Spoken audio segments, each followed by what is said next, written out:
Thank you very much, Prime Minister. Can I just put one thought to you before I move on?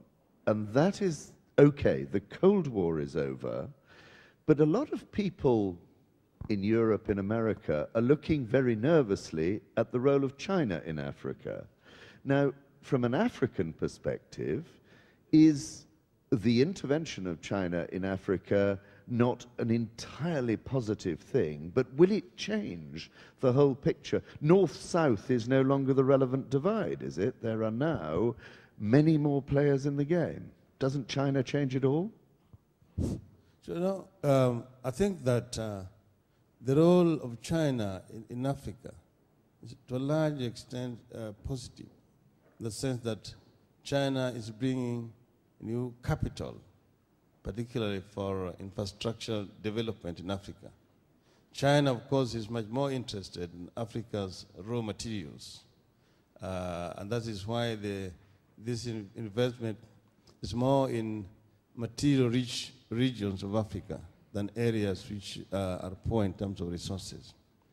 But the other one is the political dimension to this, which in my view is negative, because China has not supported the forces of change on the African continent.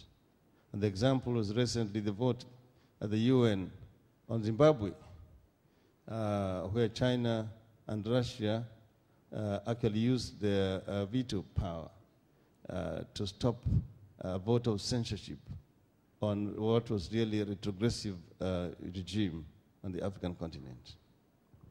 So perhaps, indeed, all the more need for a more embracing global governance structure that will bring China to the same table, not just at the UN, but a wider structure that will bring China to the table, Africa to the table, and Europe and America at the table. And then perhaps we can actually have a consistent development model, if you like, for Africa, which might support the process of democracy better. Exactly. That really is what I was supporting, that we need to come up with an international arrangement that will compel all these players to play by the rules that will be acceptable to everyone else who is involved, so that you can then hold them to account on very key issues on the continent. Like, for example, in Darfur, that is a very key issue over which the international community needs to speak with one voice.